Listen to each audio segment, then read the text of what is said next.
Yap Thiam Hien, orang besar itu, ternyata badannya kecil. Saat berdiri beliau lebih pendek daripada saya. Pundaknya sempit. Ia menatap dan berjabat tangan nyaris tanpa ekspresi. Langsung ia duduk lagi. Saat itu saya gugup. Saya berhadapan dengan orang besar yang namanya sudah lama saya ketahui. Itulah Yap Thiam Hien, tentu bukan bandingan. Saya cuma murid sekolah teologi. Sedangkan Yap Thiam Hien, selanjutnya Yap, sudah jadi advokat dan anggota DPR terkenal yang sering muncul di koran mengkritik Presiden Soekarno. Saya baru datang sebagai calon pendeta yang penuh ketidakpastian. Ia adalah penatua yang penuh percaya diri. Saya baru 22 tahun, ia 49 tahun. Itu terjadi pada tahun 1962 di GKI Gang Kelinci, Jakarta. Selanjutnya GKI Samanhudi, menjelang rapat majelis jemaat. Beberapa minggu kemudian ada konferensi pemuda GKI sejawa. Saya menyampaikan ceramah bertopik, perencanaan program tahunan Komisi Pemuda Gereja setempat. Kedua pendeta senior hadir karena mereka supervisor saya.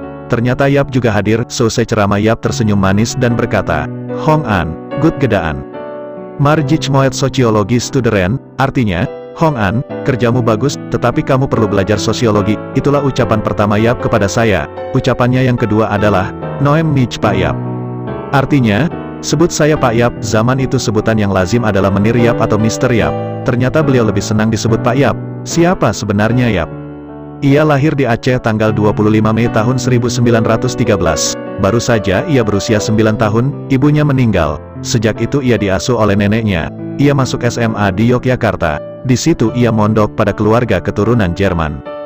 Dalam keluarga ini Yap mulai mengenal gaya hidup Kristus yang berwujud kasih sayang. Keinginan Yap untuk mengenal iman Kristen dilanjutkan ketika ia belajar di sekolah guru di Jakarta.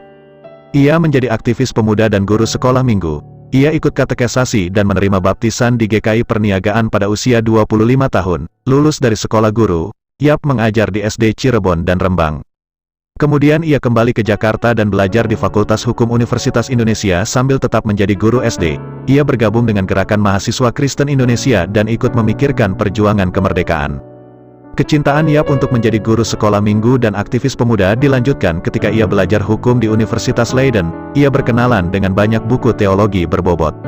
Ia dikirim Dewan Sending untuk belajar pendidikan agama Kristen, Pak, anak dan para remaja, pemuda selama 1 semester di Selly Oak College, Inggris. Sekembalinya di Indonesia Yap menjadi advokat dan langsung tenggelam dalam kesibukan di gereja dan masyarakat. Sebagai penatua GKI Samanhudi, ia ikut dalam banyak urusan sinode dan PGI. Ia ikut membentuk Badan Pendidikan Kristen Penabur tahun 1950 dan menjadi ketua tahun-tahun 1954 sampai tahun 1957. Kemudian hari bersama TB Simatupang ia membentuk UKI. Kemudian hari lagi Yap juga sibuk di berbagai badan oikumenis di Dewan Gereja Asia dan Dewan Gereja Sedunia. Sebagai politikus Yap lebih sibuk lagi. Di DPR ia anggota fraksi Partai Baperki, Badan Permusyawaratan Kewarganegaraan Indonesia. Ketika kemudian Baperki condong ke paham komunis, Yap keluar. Pernah Yap memihak para pekerja seks komersial dalam melawan Gubernur Sadikin, Gubernur Berang. Namun dengan jiwa besar mengundang Yap untuk bertemu. Kepada kami di gereja, Yap menceritakan bahwa percakapan itu kaku dan dingin. Namun, sejak itu kedua orang itu menjadi sahabat dekat. Bersama dengan Adnan Buyung Nasution, Albert Hasibuan, dan yang lainnya, Yap mendirikan Lembaga Bantuan Hukum, LBH. Yap menganjurkan agar tiap gereja mendirikan biro bantuan hukum untuk menolong orang yang tidak mengerti dan tidak berdaya membela haknya. Yap juga turut merintis pembentukan Dewan HAM di Asia. Ia putra Indonesia pertama yang duduk di Komisi Internasional Advokat berkedudukan di Jenewa dan konsultan HAM Dewan Gereja Sedunia di Jenewa. Ketika Presiden Soekarno jatuh tahun 1965, banyak orang yang semula mendukung Soekarno langsung menghujatnya. Salah seorang sasaran hujatan itu adalah Menlu Subandrio yang diadili di Mahkamah Militer. Yap menjadi pembelanya. Pleidoy Yap terkenal ke berbagai belahan dunia. Ketika itu terjadi saya sedang bersekolah selama 3 tahun di Institut Kerk en Weret di Belanda. Pada malam itu saya diundang ke rumah Arend van Leeuwen, rektor sekolah kami, penulis buku Christianity in World History.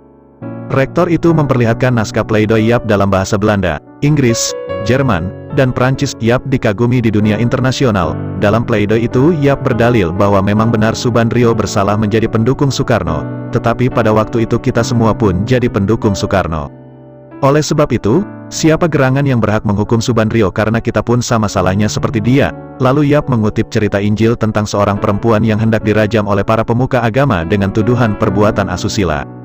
Lalu Yap mengutip ucapan Yesus kepada para pemuka agama itu, "Barang siapa di antara kamu tidak berdosa, hendaklah ia yang pertama melemparkan batu kepada perempuan itu." Yohanes 8 ayat 7. Di tiap rapat majelis jemaat suara Yap lembut dan halus, namun kata-katanya tajam dan sinis. Orang yang belum kenal watak Yap bisa langsung tersinggung. Yap langsung marah kalau ada kepura-puraan dan kebohongan.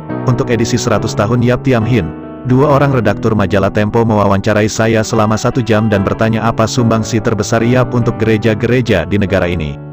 Saya menjawab, Yap memberikan hati nuraninya kepada gereja.